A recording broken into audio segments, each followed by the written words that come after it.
What's going on, everyone? Welcome back to the shop. Real happy you I'm real happy you clicked on this video. I hope the thumbnail is what kind of dragged you in here. Fun little project. I've never done this pattern before, as you can see here. I'm calling this the mosaic, the quilt, the pinwheel pattern. Depends who you are, where you're from, what you want to call it, but I'll probably stick with pinwheel. Real happy with this project. The only thing I don't like, and I can't even say I dislike it that much, is I was shooting to have all of this be the whole board. So I didn't have enough wood. Again, never doing this pattern before, I know that now. The other thing I would change is two things maybe, would be go with thicker wood. That way I can get bigger patterns or 45s or triangles to work with. And or the other thing would be different woods, some more exotic woods, some like purple heart, some Paduke, something like that, just to give it some nice pop of those vibrant colors. But super happy with it. Ended up going with maple and maples throughout all of this, and then walnut, and then the sapelli or sapele, depends how you say it, in there as well. The other kind of debate I had was keeping all of the walnut and sapele together. So it would be all walnut and all maple and all sapele and all maple together. Decided to go with kind of a random pattern. I really like the random a lot better. Came out really, really nice. So it is 15 inches wide, 10.5 inches. Excuse me, 15 inches in length, 10.5 inches in width, and about 1.25 inches in thickness on the board. Again, happy with it, and hope you stick along for the whole build here. Hope I'm able to help someone out there, and like always, likes, dislikes, subscribe for more, and leave those comments below. I try to respond to everything, whether they're positive or negative, and I always like to interact with you guys as much as possible. The other thing I would ask for you guys as well is follow me on my Instagram. I'll put a link for it right here. I don't think I have enough subscribers yet for you to actually click it, but I'll put how to find me on Instagram there. And other than that, I hope, again, I hope I help someone with this video, and hope someone build this in the future. So thanks again, stick around, and hit that bell for hit that bell for notifications for next time I post a video. Thanks, guys. Okay, so real quick, I just changed out the blade from a 60 tooth blade to a 24 tooth rip cut blade, and because I had the table saw collapsed and changed the blade out, I'm going to double check to make sure this is as perpendicular as possible. I'm starting to work with this digital tool. I've had some, I guess I can't say I've had success with it yet, but I haven't used it that much yet. So I'm going to use that to set my 90 to make sure everything looks good there instead of just using a speed square. And then what I'll do is, after I get everything down to final dimension, I'm going to actually go back to this to set my 45. It's nice, it's quick and easy to use, and I'll try to get you nice and close here. Just give me a sec, and I'll give you guys a chance to see how quick and easy it is to use this. So you should be able to see it here. And note, this is powered off, so I'm not leaning over an active blade here. Okay. Set it to 0. I have the blade all the way up. Let me reset just because.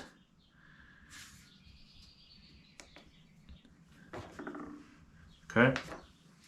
And then it's got a magnet on there, sticks right to it. And I'm a little past.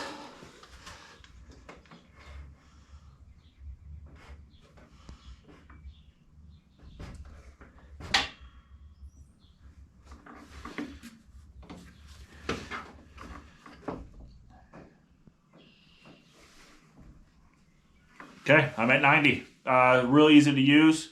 Obviously, I'd have it facing towards me, but I want to give you guys a chance to see what it looks like. But I can comfortably say that that's at 90, and I'm good to go. Real easy tool to use, so something to look at. This one happens to be a Klein.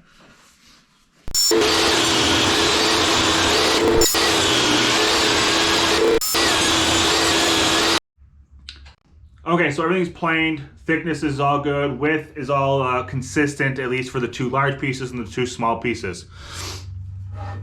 You can see here, just kind of wanted to get an eyeball on what this looks like. So here's my 45s.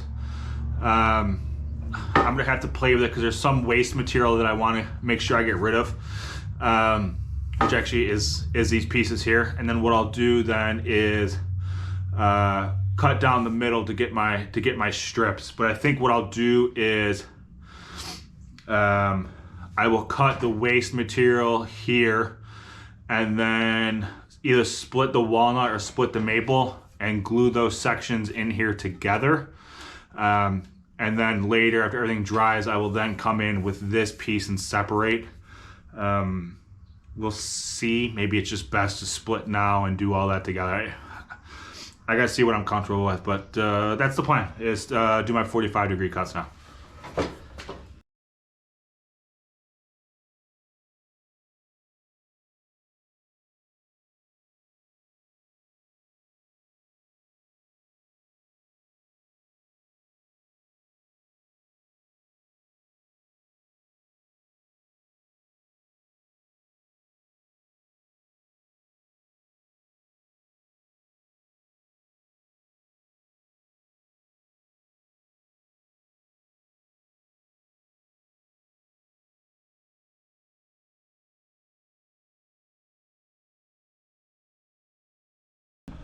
Okay, so we were just getting silly there for a while. I don't know why I did 1.5 inch cuts. In my head, it made sense.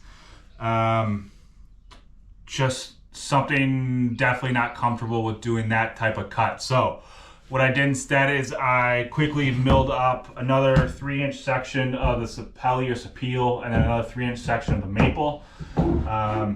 Got that all squared away, same width, same height as the other maple and walnut, and then did the 45s. And then what I'll do with everything is glue it up here so you can start to see what I'm looking at there. And then what I'll do is come back later to cut the sections out, and then we'll have to come and put 45s on here, or just work with this one section until I can come up with a way to cut those 45 on the thinner pieces. But for now, I'm happy with where I'm at. Was able to get here safely, which is key. So I'm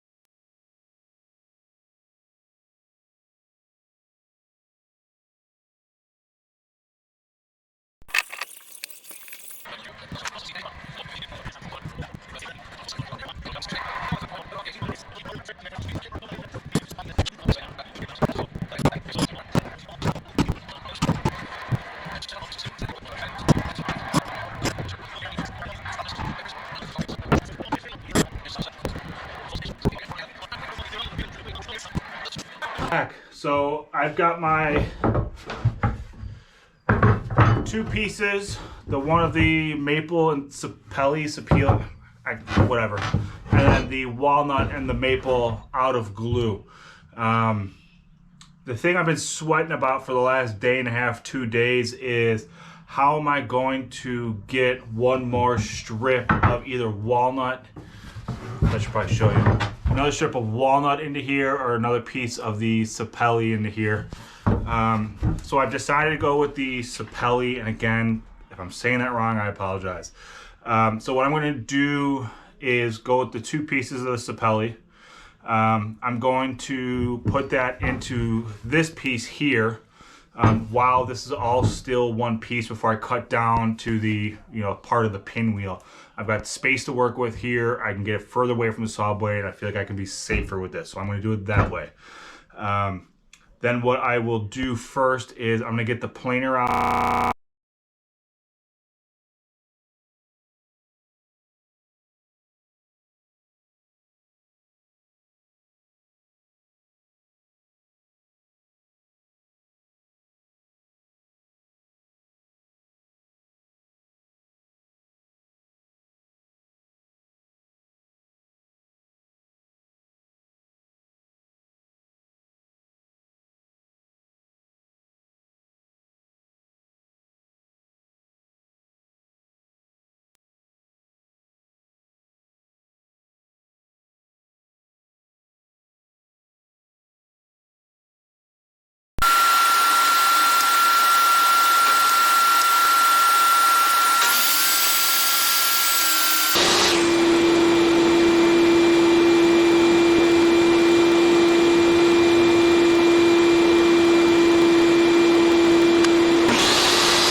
Okay, so everything came out real nice. Real happy with this. It lines up real nicely, and there's still enough space in here to drop the table saw blade through there.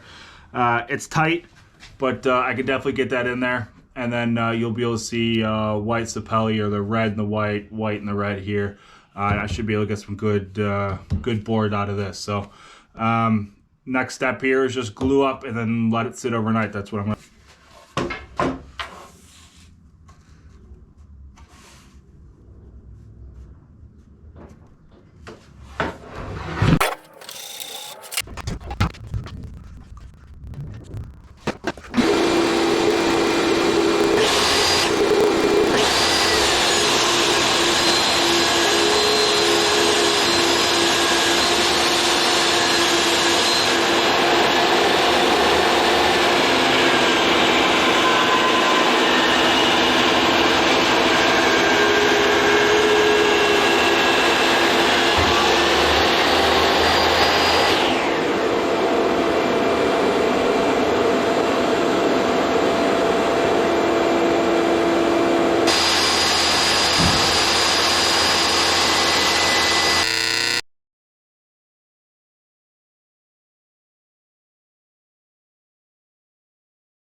Okay, so everything came out of the table saw cuts real clean. I'm real happy with how it is right now. I have two of the full pieces. Two of the full pieces in one direction is at 1 inch. The third piece, I don't know if it's this one or whatever, I think it's actually the middle one here, is just a little bit over an inch. So I'm going to set my planer at 1 inch tall, maybe just a smidge underneath that to make sure everything in this direction is going to get the planer, and then the thickness in that direction will all be the same.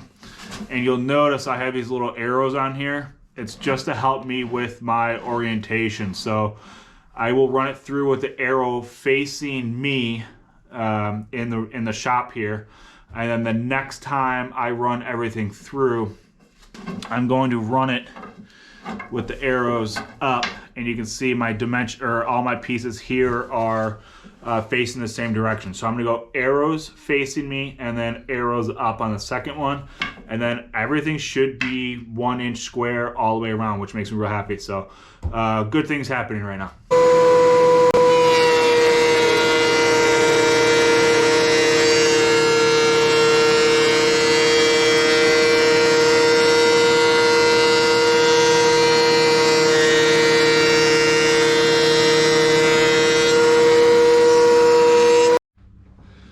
Okay, so everything came out of the planer really well. Real happy with it.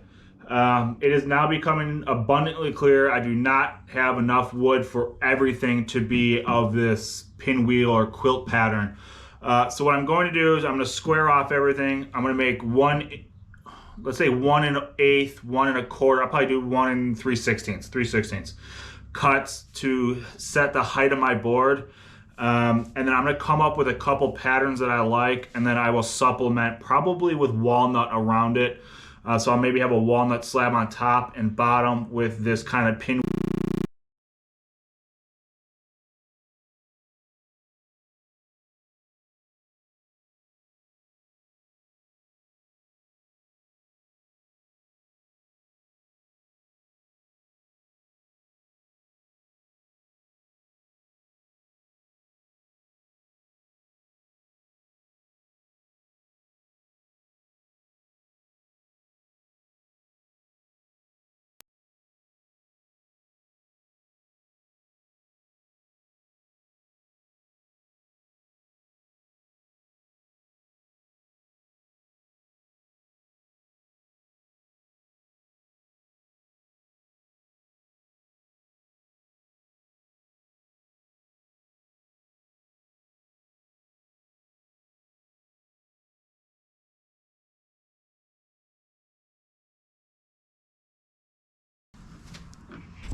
Okay, so we're back at it today. I've got the design and pattern that I like for this.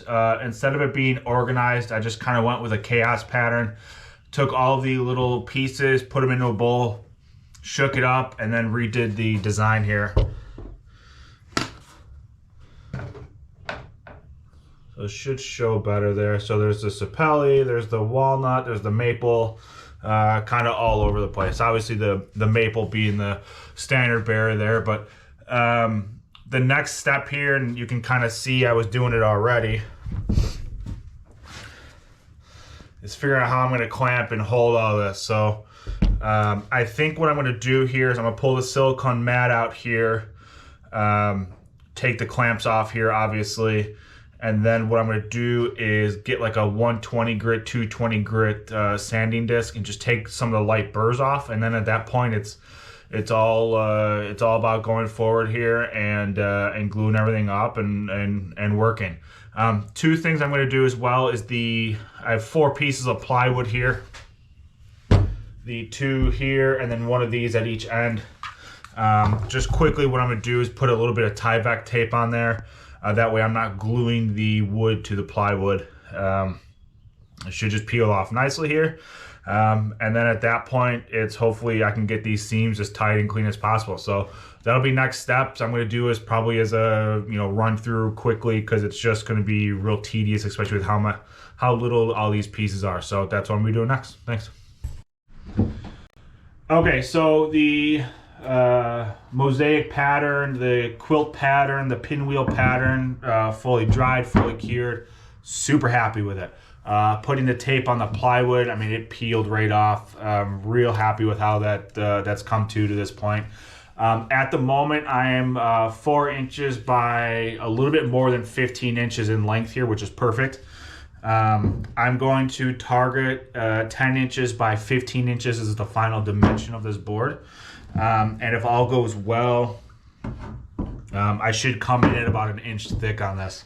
What I'm going to do is, what I'm going to do next in steps here, I'm going to get the sander, probably 120 grit, just to clean up any of the glue that's sitting on here and expose the wood here again.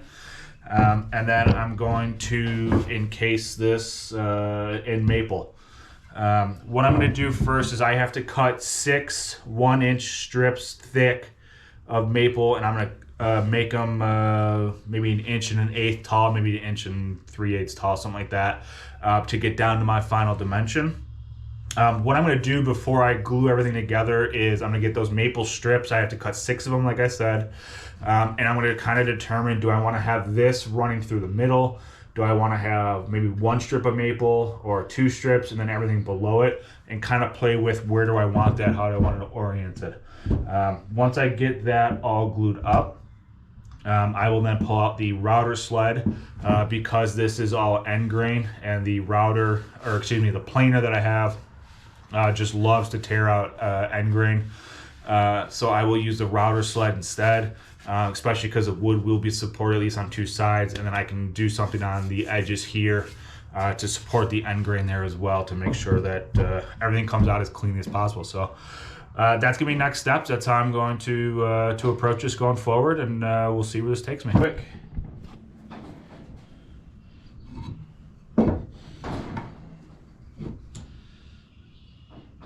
I could do that, but I think there's too much what I'll call meat down here and not enough up here. So I think I kind of like it. I think I kind of like it framed like that, but I think that's going to be the route I go. Yeah, I think that's what I'm going to do. Okay, so we just finished doing glue up. I've got the router sled set up here. I'll put a link for it. I think it's this side, to how I built this router sled. It's very basic, but it's very effective. The only thing I don't like about it is it throws dust everywhere. So I'm going to try to, I'll call it jerry rig a hose in here somewhere just to catch some of it. But I'll show you what it looks like here. So this is the board all set up here. Everything here is at different heights. I did put a lifter in here. Just gives you more wiggle room with the router, but everything is everything's square, there's no wiggle there. And then I've got everything glued into place here, and just used a hot glue gun to hold everything. And then the clamps that you can see here are just to hold it to the table. I don't want this moving on me. So.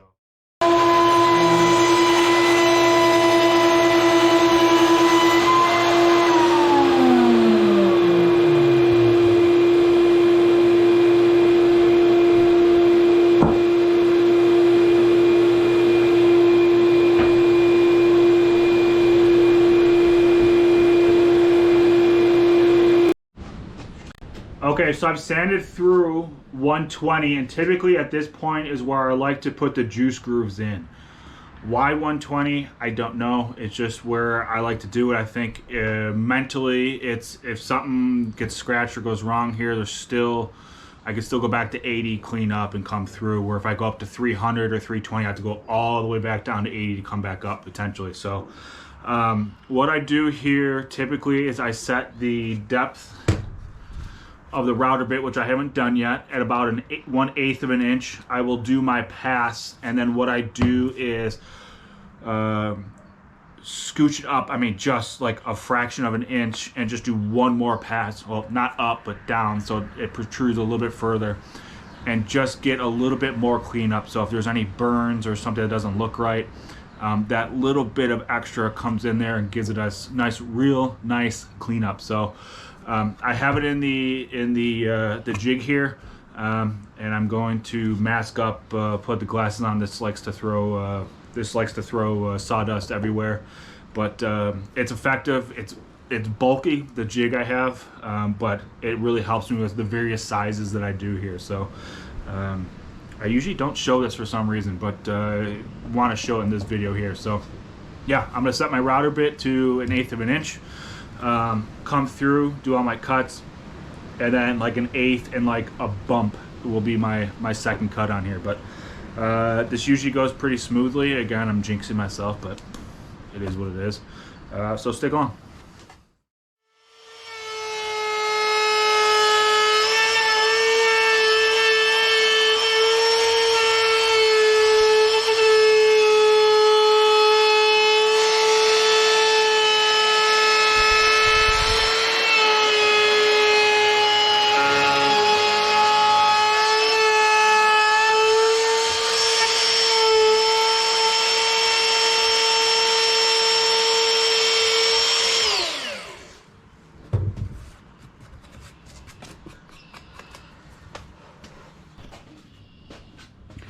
So you see there's still some burn out there, which is fine, but it's very minimal compared to what it was, especially up in this corner up here. But this is always something you got to take care of. So I'll get probably a pencil, or I even use this. This is my daughter's bubble tube. It usually fits in these grooves real nicely. Wrap a little sandpaper in there. Run it through here a couple times, and this stuff usually cleans up fairly neatly. So all good to go.